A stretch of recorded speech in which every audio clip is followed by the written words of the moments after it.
ఇక్కడ నియోజకవర్గానికి వచ్చినప్పుడు టెక్స్టైల్ పార్క్, ఇక్కడే ఎమ్మిగనూరులో ఇంటిగ్రేటెడ్ హ్యాండ్లూమ్ టెక్స్టైల్ పార్కులు ఏర్పాటు చేయడం కోసం కేబినెట్ కూడా ఆమోదించాం. 15 కోట్ల అంచనా వ్యయంతో చేపట్టే ప్రాజెక్టు కేంద్ర ప్రభుత్వ సహకారంతో మెగా టెక్స్టైల్ పార్క్ స్కీమ్ కింద 25-26 దీన్ని అభివృద్ధి చేస్తాం.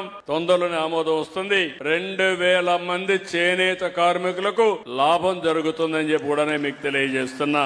ఇప్పుడే రాజోలి బండ చెప్పాను, అది నేను బాధ్యత తీసుకుంటాం, పూర్తి చేస్తాం. రెండోది పులి కనుమ రిజర్వాయర్ సామర్థ్యం 1.2 టీఎంసీలు మాత్రమే ఉంది. రిజర్వాయర్ సామర్థ్యాన్ని 2 టీఎంసీ పెంచి అవసరమైతే 3.2 టీఎంసీలు తీసుకెళ్లాల్సిన అవసరం ఉంది. దీనివల్ల ఎమ్మిగనూరు, గోనిగండ్ల ఈ మండలాలకు ఉపయోగపడుతుంది. తప్పకుండా దీనిపైన శ్రద్ధ పెడతాం.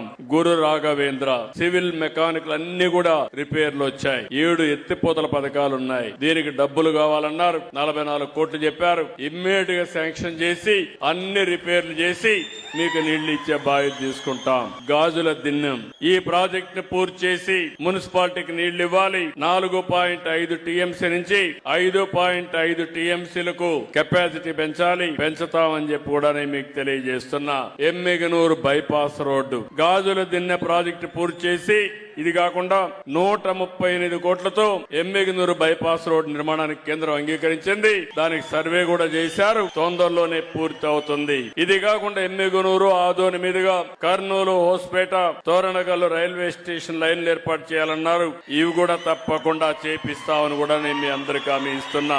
ఇక్కడే ఎంపీ గారు ఎప్పుడు కూడా కర్నూలు, బళ్ళారి నేషనల్ హైవే కింద దీన్ని కూడా తీయాలని చెప్పి అన్నారు. ఇది ఒకటి జల్ జీవన్ మిషన్ కూడా భ్రష్టు పట్టించారు. మనకు రావాల్సిన నిధులు కూడా రాకుండా చేసే పరిస్థితికి వచ్చారు. ఈ రోజు అన్ని క్యాన్సిల్ చేసి మీరు సరిగా సద్వినియోగం చేసుకోలేదు అని చెప్పే పరిస్థితికి వచ్చారు. దానికి కూడా నేను టేకప్ చేస్తున్నా. ఇక్కడ అన్ని పనులు చేయగలుగుతాం గానీ జల్ జీవన్ మిషన్ కూడా పాతవి మాత్రం శాంక్షన్ చేశారు, కొత్తవి మాత్రం బ్యాన్ చేశారు. మనకు కూడా ఆర్థిక ఇబ్బందులు ఉన్నాయి. వీలైనంత తొందరలో ప్రతి ఒక్క ఇంటికి కొళ్ళాయి ద్వారా నీళ్లు ఇవ్వాలనేది నా ఆలోచన.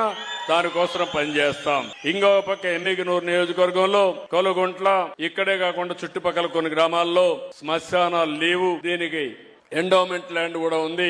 అలాంటి భూమి ఇస్తే శ్మశానానికి ఉపయోగించుకుంటామని కోరారు. కలెక్టర్ కి ఆదేశాలు ఇస్తున్నా. ఇమ్మీడియట్ గా ప్రాసెస్ చేసి శ్మశానాలు ఎక్కడ లేకపోయినా ఇది టాప్ ప్రియారిటీతో పెట్టి, ఎందుకంటే మనిషి పుట్టినప్పుడు ఎంత గౌరవంగా పండగ చేసుకుంటామో, ఆనందంగా ఉంటామో, చనిపోయినప్పుడు కూడా బాధ ఉన్నా వీడ్కోలు కూడా గౌరవంగా ఇవ్వాల్సిన బాధ్యత మన పైన ఉంటుంది. తప్పకుండా శ్మశానాలన్నీ అభివృద్ధి చేసే బాధ్యత తీసుకుంటామని చెప్పి తెలియజేసుకుంటూ, ఎక్కడైనా పట్టాలు పెండింగ్ ఉంటే ఆ పట్టాలన్నీ కూడా పూర్తి చేస్తాం.